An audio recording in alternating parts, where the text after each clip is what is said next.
Masih bersama kami pemirsa di Prime Market Highlight. Nah, Fajar, kalau dengar bisnis coffee shop udah biasa kan? Biasa banyak lah ya sekarang lagi menjamur.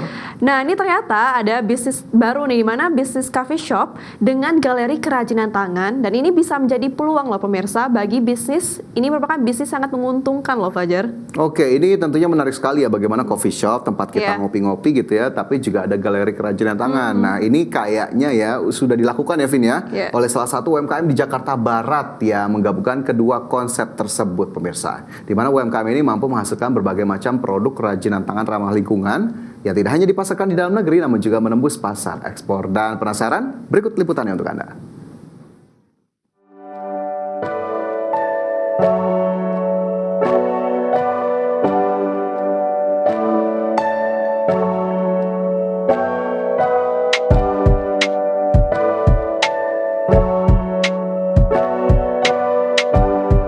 Pemirsa, aktivitas apa sih yang biasa dilakukan di coffee shop?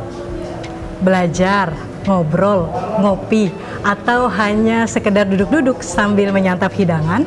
Nah, di tempat saya berada kali ini bukan coffee shop biasa loh. Selain Anda bisa menikmati kopi, di sini juga ditampilkan produk hasil karya seni. Seperti apa? Anda penasaran? Yuk, ikuti saya. Inilah Tio Syujinata, pria berusia 51 tahun yang mampu mengembangkan produk kerajinan tangan asli Indonesia yang banyak diburu pasar luar negeri karena ramah lingkungan dan unik. Tio juga membangun coffee shop sebagai tempat pemasaran produknya.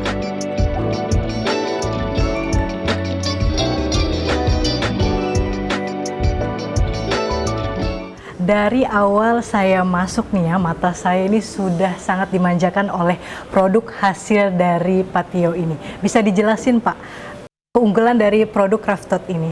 Produk ini ramah lingkungan, yaitu tidak meracuni tanah dan tidak meracuni air. Bahkan kalau sudah tidak terpakai lagi, dia menyatu dengan alam, gitu loh. Yang kita anyam, karena ini kan bahannya kan dari serat alam semua ya, yang kita anyam dengan pengrajin Indonesia asli yang ditransformasi menjadi benda fungsi pakai. Jadi selain indah, cantik, ramah lingkungan gitu loh, juga bermanfaat. Nah Pak, terkait bahan bakunya dari mana saja Pak? Baku kita ambil dari Jawa Tengah ya, daerah Jogja dan sekitarnya, kayak misalnya eceng gondok kita dari Rawapening. Terus gitu kalau pelepah pisang tuh ada sekitar Jogja, Bantul dan sekitarnya. Modal awalnya berapa Pak Tio? Ya kalau misal dibilang modal ada sekitar 200 sampai 300 ada kali ya. Karena kan ini namanya kan konsep terpadu, di mana kerajinan tangan dipadukan dengan coffee shop. Justru yang modal awal besarnya itu di coffee shopnya, karena mesin satu set mesin espresso dan tetek bengeknya ya itu yang lumayan. Nah, salah satu bank BUMN terbesar di Indonesia yakni Bank Rakyat Indonesia ini sangat fokus memberdayakan UMKM nasional. Nah, manfaat dari pembiayaan yang diberikan oleh BRI seperti apa, Pak? Saya melihat bahwa peluang ini sangat baik buat kita. Kenapa? Karena bukan saja kita dipinjemin uang untuk modal, tetapi juga dibina dalam arti dimonitor, sehingga kami terhadap uang tersebut bertanggung jawab dan bisa diandalkan. Istilahnya nggak salah kaprah lah gitu loh. Kadang-kadang kan kita berpikir udah dapat duit nih gitu kan, tapi sebenarnya kan bukan itu yang dilihat oleh BRI. Saya lihat ya, kita melihat bahwa ini sebuah kesempatan BRI memberi kontribusi juga kepada kami sebagai UMKM untuk membuat sebuah peluang usaha yang jangka panjang, bukan jangka pendek. Nah, setelah Bapak mendapatkan pembiayaan dari BRI, lalu ekspansi bisnis apa yang Pak Tio lakukan?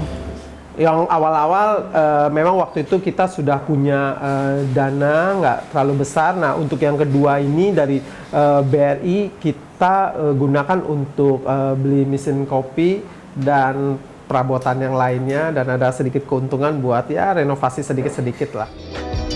Pemimpin unit BRI Jakarta Tomang, Budi Wibowo mengungkapkan pihaknya terus memperkuat ekonomi kerakyatan dan peningkatan kesejahteraan masyarakat melalui penyaluran kredit usaha rakyat. Upaya BRI agar KUR bermanfaat untuk ekonomi rakyat adalah dengan menyalurkan KUR kepada usaha yang bisa bertahan dengan kondisi ekonomi saat ini. Karena tidak semua usaha bisa bertahan dengan kondisi yang saat ini ada di Indonesia. Sehingga butuh untuk mencari usaha-usaha yang bisa bertahan sehingga kedepannya usaha tersebut bisa berkembang.